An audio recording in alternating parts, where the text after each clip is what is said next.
주의 영광 이 땅 위에 가득해 천하 만민 주님 앞에 엎드려 경배하며 영광 돌릴 때까지 주님이 이 땅에 오실 때 이런 일이 이루어집니다. 주님이 오시기 전에는 이루어질 수 없어요.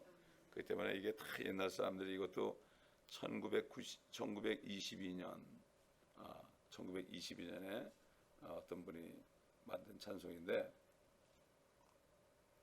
그때까지만 해도 이렇게 주님의 오심에 대한 소망이 있던 것을 우리가 알 수가 있어요. 자, 우리 계속해서 오늘 에스겔서 41장 들어가겠습니다. 에스겔서 41장 몇 절 제가 읽겠습니다.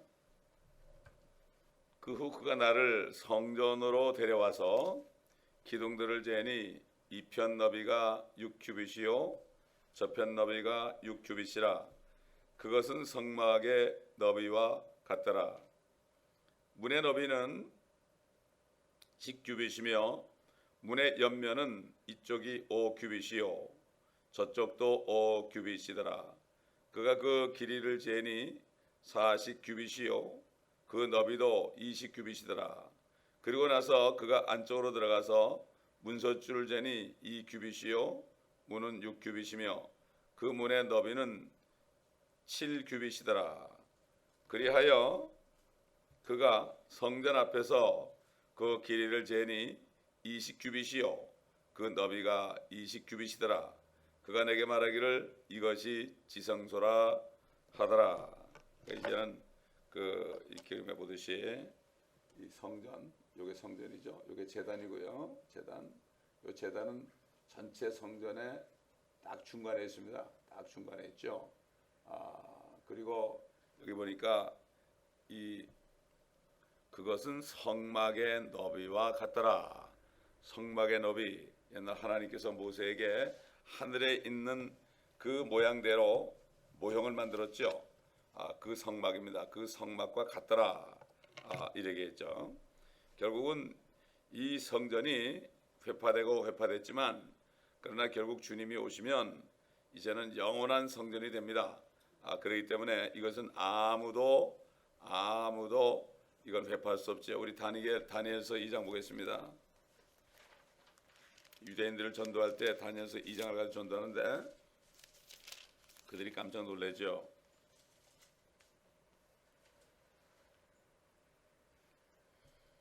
(44절부터) 보면은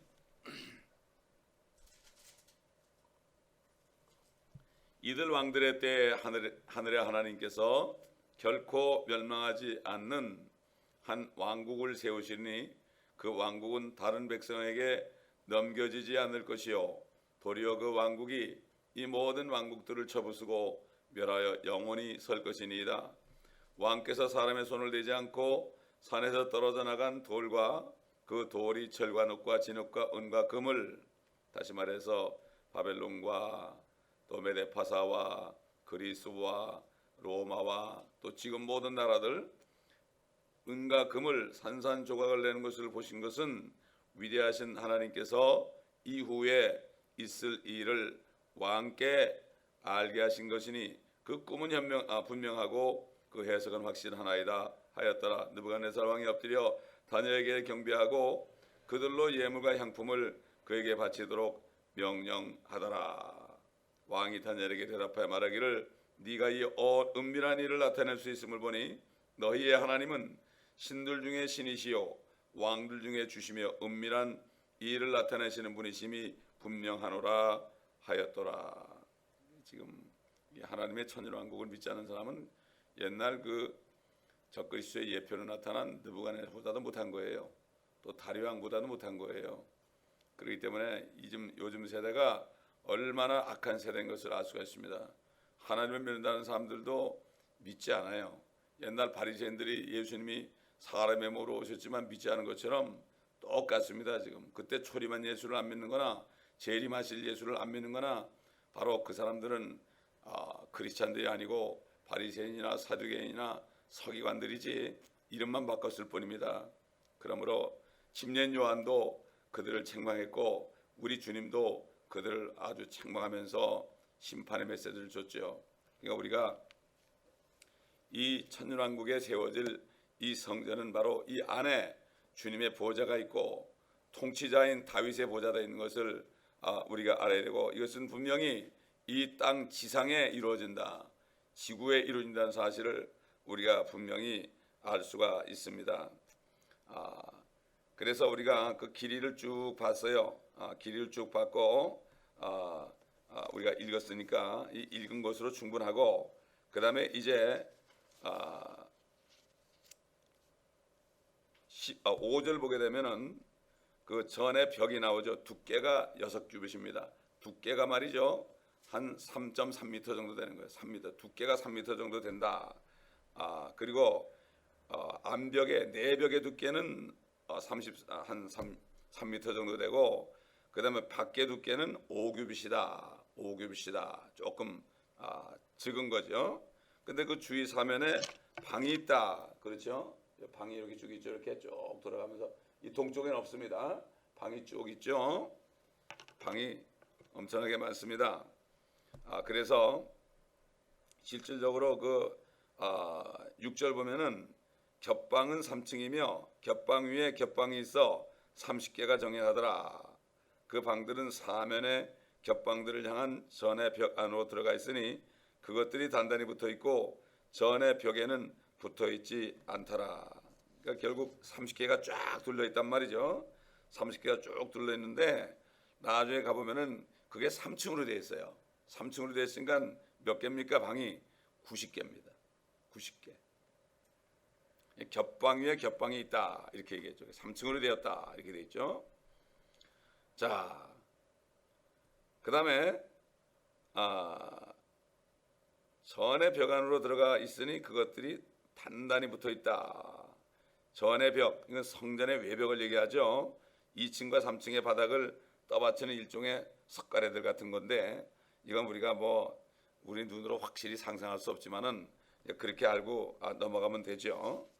그리고 7절에 보니까 겹방으로 올라갈수록 넓어졌으니 이는 전의 사면을 돌아갈수록 올라가야 되어 있었으므로 전의 너비는 맨 밑방에서 중간을 거쳐 맨 위까지 올라갈수록 커졌더라. 이게 방이 이렇게 있는데 1층, 2층, 3층 올라갈수록 위에 방이 더 커졌다, 더 크다. 이게 어떻게 3층으로 만들었느냐? 열왕기상 6장 8절에 보면 여러분 찾을 필요 없어요. 그때 그 솔로몬 성전이 비슷했어요. 전에 오른편에 중간층 방에 문이 있어 사람들이 나선형의 계단으로 중간층 방으로 올라가고 또 중간층에서 3층으로 올라가더라. 그때 성전도 똑같았어요. 3층에. 근데 이렇게 나선형으로 올라가는 거 있잖아요. 왜 이게 똑바로 방이 착착 붙었는데 나선형으로 올라가니까 큰 면적이 없어도 돼 있는 거죠. 그러니까 방과 방 사이에는 뭐가 있어요? 공간이 있는 거죠. 그렇게 보시면 돼요. 그러니까 위에 방은 더 크다, 더 크다, 이렇게 보면 되죠. 왜냐하면은 이 성전이 이렇게 있는데 맨 앞에는 성전 벽 때문에 가리지만은 올라갈수록 공간이 많으니까, 그러니까 더 넓다. 참 이렇게 3층으로 만들었다. 또 3층입니다, 여러분. 하나님의 숫자는 셋이죠. 우주가 셋입니다. 이 하늘도 첫째 하늘은 대기권이고 둘째 하늘은 별과 은혜가 있는 그러한 그 2층 천이고 3층 천에 바로 하나님의 보좌가 있는 것이고, 사도 바울도 셋째 하늘에 올라갔다 왔다. 그것은 바로 낙원이다. 이렇게 고린도후서 12장에 증거한 것을 우리가 여러 번 봤습니다. 8절에 보니까 내가 또 전 사면의 높이를 봤더니 겹방들의 기초가 큰 규빗 6인 한 리드라. 우리 한 리드라는 건 첫 번째 40장에 봤죠. 리드, 이게 6규빗이다. 6규빗이다. 한 3m가 넘는다 그랬죠. 자, 근데 여러분 그 하나님께서 노아에게 방주를 만들라고 그럴 때도 규빗이라고 그랬어요. 규빗이라고. 그래서 길이가 300규빗이고 너비가 50규빗이고 높이가 30규빗이다. 여러분 그 규빗이라는 게 손끝에서부터 여기 뭐라 그래요? 이 관절까지 이라는 거리가 한 규빗인데, 여기 규빗은 이거보다 한 뼘이 더 크다고 그랬어요. 한 뼘이 더 크다. 이건 왜 그렇겠습니까? 그 당시에 노아 시대에 거인들이 살았거든요. 거인들. 그렇기 때문에 이 300규빗 정도 되면은 우리 지금 미터로 하게 되면은 한 200m 정도 되면 돼요. 이러면 200m, 길이가 200m의 방주가. 그리고 너비가 한 40m 되고 높이가 한 20m 됩니다. 쉽게 얘기해서 지금 우리가 우리의 시각적으로 볼 때 축구 경기하는 축구장 있잖아요. 축구장을 두 개 합해 놓은 것 같은 거예요. 축구장을 두 개 합해 놓은 것 같은 이렇게 커요. 이 방주가 얼마나 큽니까, 여러분? 그러니까 뭐 뛰어가도 한참 뛰어가죠.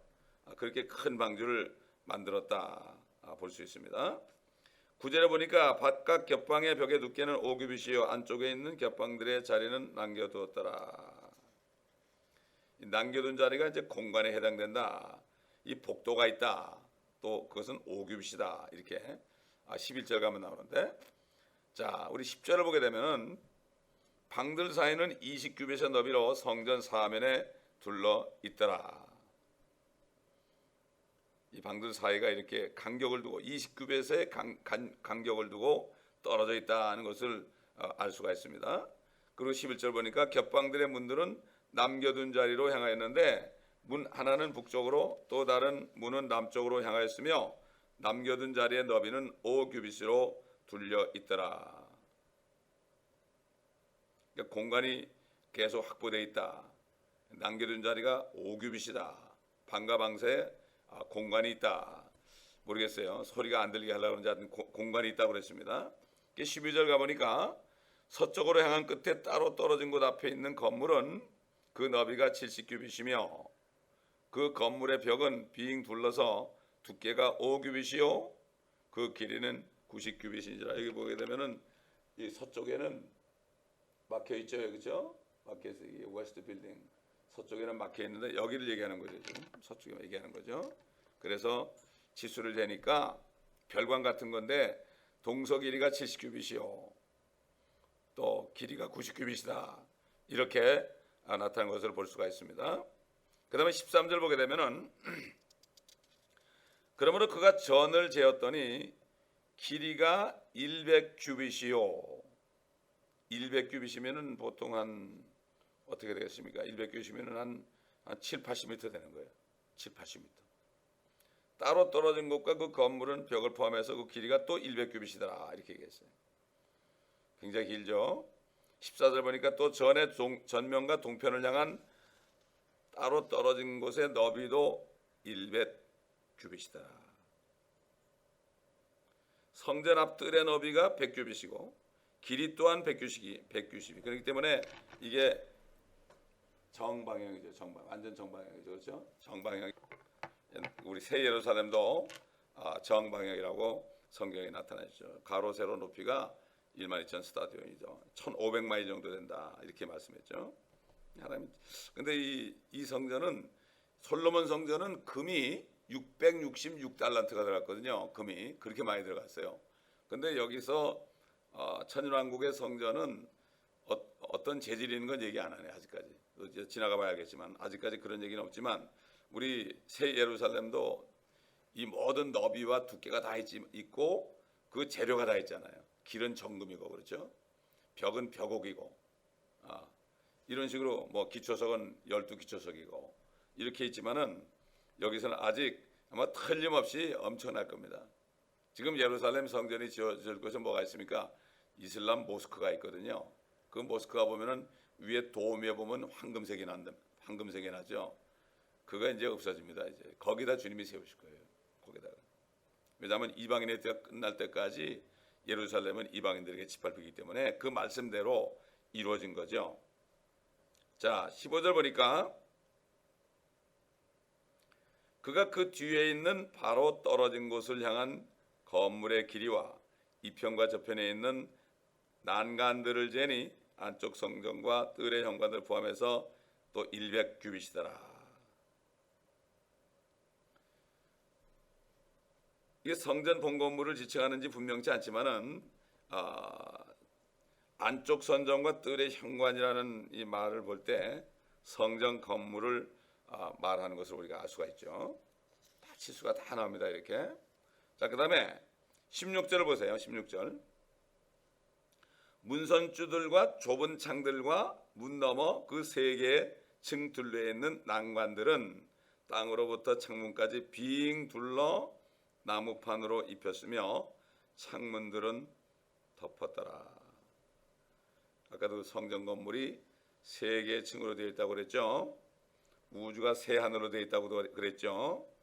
그래서 다시 말해서 성전은 우주를 나타내는 모형이다. 첫째 하늘은 지구 하늘이고, 둘째 하늘은 별들이 있고 은하계가 있는 우주 공간이고, 은하계를 지나서 저 너머에 하늘이 셋째 하늘이다. 바로 주님이 계신다, 이런 얘기죠. 대환란이 닥치면 하나님께서 이 첫째 하늘과 둘째 하늘에 큰 이변을 일으킬 것입니다. 엄청난 일이 벌어진다고 그랬죠. 이제 우리 마태복음 24장 우리가 공부하고 있잖아요. 거기 또 이게 나옵니다. 연관이 다 되는 거예요, 이게 지금 에스겔서하고. 자, 우리 이사야서 24장 18절로 23절 보겠습니다. 이사야서 24장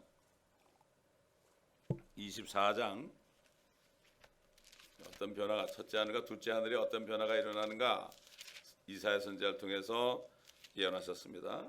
24장 18절로 23절 보겠습니다.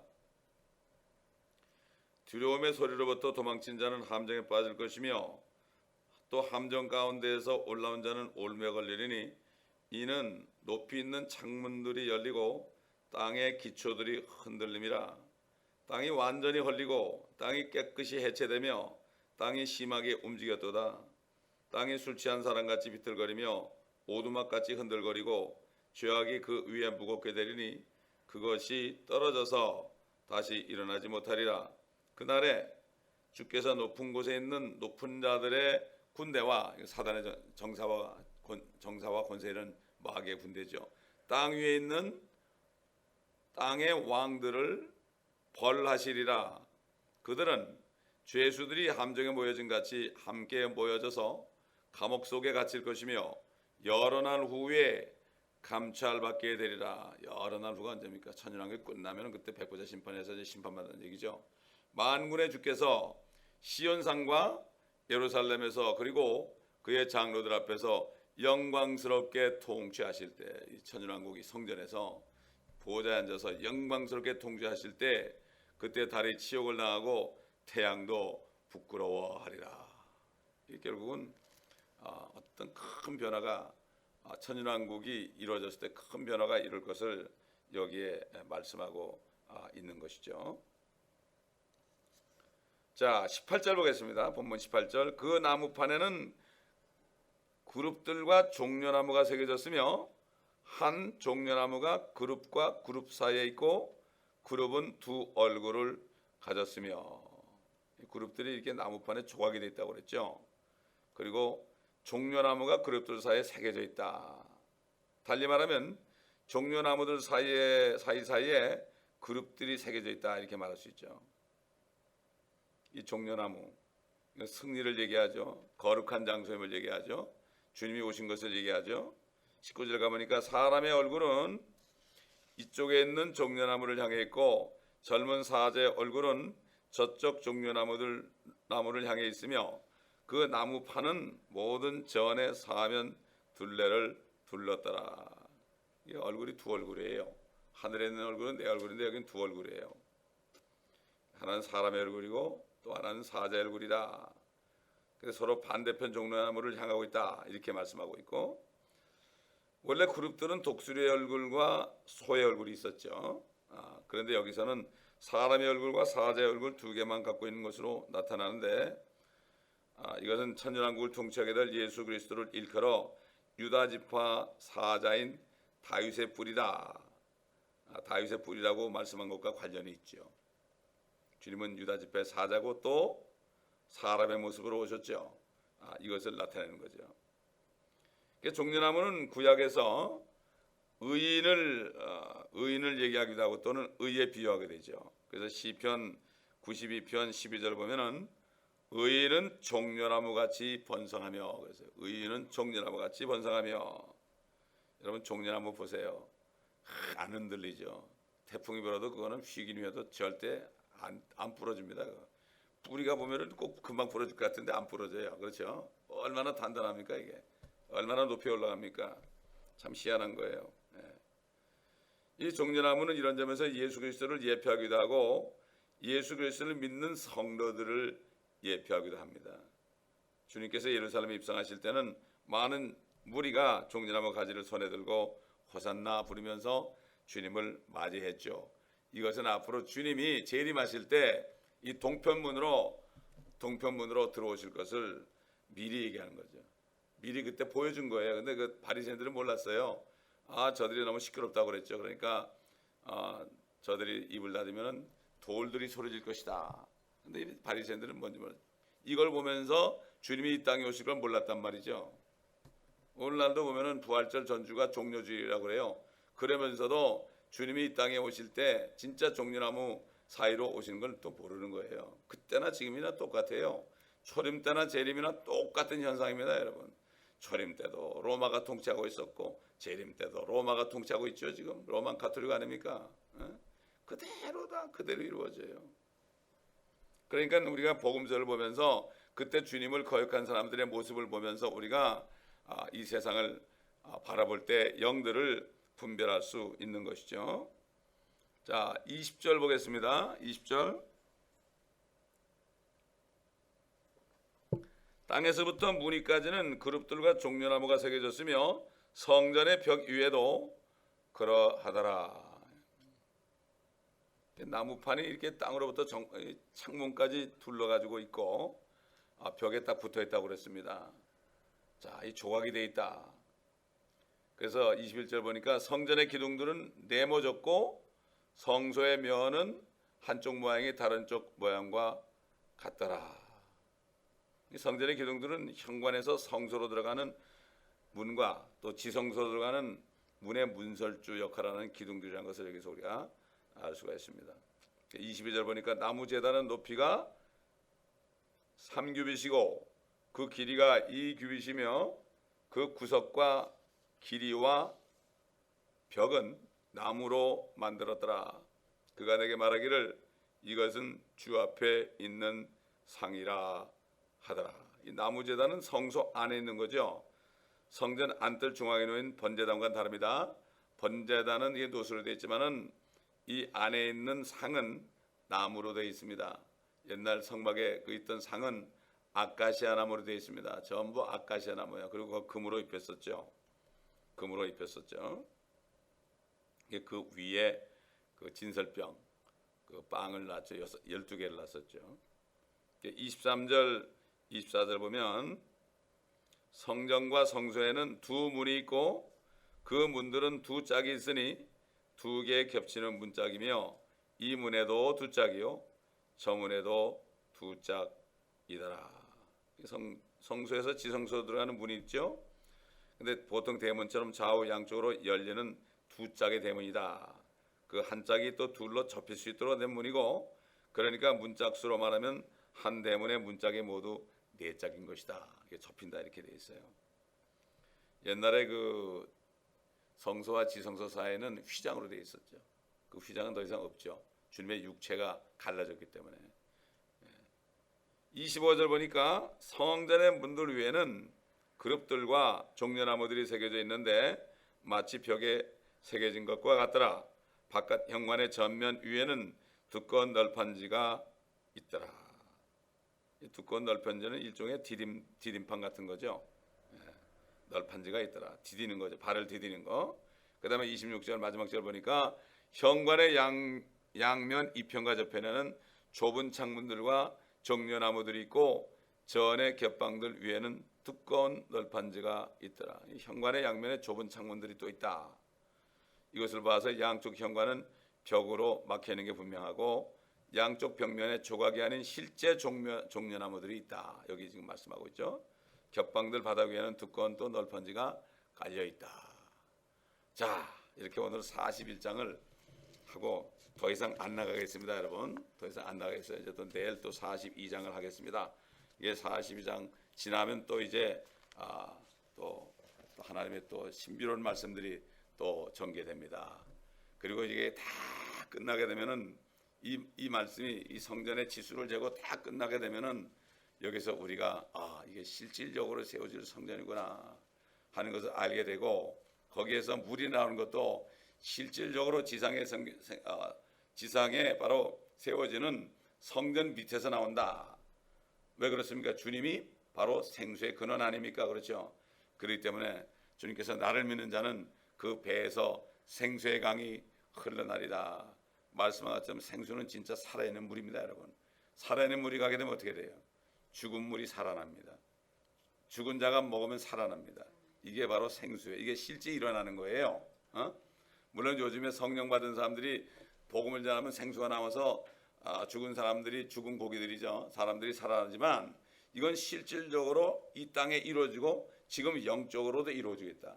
근데 실질적인 것을 잊어버리게 되면 어떻게 돼? 주님의 오심을 모르게 되고 주님의 천년왕국을 모르게 되는 거예요. 이게 바로 교리입니다. 여러분, 하나님 말씀은 먼저 교리고 그 다음에 영적인 교훈이죠. 교리를 잃어버리면 모두가 다 상징적으로 돼가지고 영적으로 돼가지고 주님의 그 오심을 모르게 되면, 이것이 바로 사단이 교리를 없애가지고 이 교리, 성경의 교리가 교단의 교리로 다 둔갑해가지고 교단의 교리들이 대부분 이 주님의 오심에 대한 것을 다 없애버리기 때문에, 그렇기 때문에 이렇게 사단은 성경을 가지고 영적으로 풀게 해서 주의 종들을 속여서 양떼들이 보지 못하도록 만든다. 그래서 소경을 인도한다. 그대로 두라. 이 마지막 때는 때가 너무 늦었습니다. 아무리 얘기해도 안 됩니다. 여러분 소경한테 아무리 여기 꽃이 아름답다 그래봤자 어디 아름다운 뭐가 있어 그러지, 여러분이 소경 눈뜨게 할 수 있습니까? 절대 안 돼요. 그대로 두는 수밖에 없어요. 그들은 스스로 소경이 된 겁니다. 스스로 사단을 따라가는 소경이 된 거기 때문에 우리가 아무리 얘기해도 듣지 않습니다. 이거는 바로 결혼으로 바위치기하고 똑같아요. 그 시간 낭비예요. 시간 낭비죠. 그렇죠? 그 때문에 우리는 심령이 가난한 사람한테 얘기해야지, 종교인들한테 아무리 얘기해도 평신도든 목사님들은 상관없어요. 이걸 우리가 영적으로 분별을 해야 됩니다. 이 하나님의 말씀을 다 먹지 않으면은 알 수가 없어요. 어떻게 알아요? 모르니까. 몰라서 그들이 모르는 건데, 왜 모릅니까? 하나님의 말씀을 공부하지 않으니까 그렇습니다. 하나님의 말씀을 공부하지 않는 게 죄입니다. 여러분, 공부하라고 그랬죠. 성경을 상고하라고 그랬죠. 이거 상고하지 않고 자세히 보지 않는 게 이게 죄예요. 요즘 사람들은 뭐 거짓말하고 뭐 간음하고 이걸 더 크게 보는데, 사실은 하나님이 볼 때는 감사하자는 게 더 큰 죄고, 성경을 읽지도 않고 보지도 않고 듣지도 않는 것도 죄고, 성경 공부하지 않는 게 이게 더 큰 죄죠. 그 옛날 그 모든 죄들 주님이 다 토말해 버렸어요. 이게 보통 문제. 그러니까 그런 거 가지고 성도들이 서로 싸우는 거야. 이게 보통 문제가 아니에요. 요만한 거 가지고 서로 치고 벗고 싸우는 거야. 이게 사단이 속이는 거예요. 그러니까 우리는 마음을 크게 먹고 주님의 마음이 돼가지고 이제 주님이 이룬 건 다 믿어버리고 이제는 앞만 보고 나가야지, 요만한 거 가지고 뭐 저 사람이 저렇더래 저 사람이 이런 얘기 할 때가 아니에요 지금. 그렇죠? 교회에서 가십할 때도 아니고 그저 내 자신이 주님 오실 때까지 내가 정결해야지. 남이 무슨 상관이야. 내가 정결하고 남을 보고 좀 고쳐주면 되는데, 나도 아직 안 고치고 남 고치려고 그러면 나만 괴로우는 거예요. 그렇잖아요. 그렇기 때문에 우리는 서로 이게 뜨겁게 살아가는 겁니다. 허물을 덮어주는 겁니다 하면, 덮어주고 기도하면 하나님께서 그를 또 고칩니다. 우리 인간이 못 고쳐요. 힘으로 누구는 안 됩니다. 우리 자식들 보세요. 우리 자식들도 마음대로 못하잖아요. 자식도 마음대로 못하는데 이 교회 안에 있는 형제자매들 우리 어떻게 마음대로 못해요. 그렇기 때문에 우리는 이걸 알고 주님을 바라보는 믿음 가운데서 정말 이렇게 자세하게 에스겔에게 보여줬는데 이것을 우리 안에도 실질적으로 이 성전이 안에 있어가지고 우리도 마치 본 것처럼 주님을 기다리는 이러한 삶 속에 살아야 됩니다. 기도하겠습니다. 아버지 하나님 감사합니다. 에스겔이 이렇게 고통 가운데 아내를 죽여가면서까지도 그가 고통 가운데 아버지 우리에게 이런 말씀을 들려주시고 보여주셨습니다. 옛날 선지자들이 없었다면 우리가 어찌 아버지 뜻을 알겠나이까?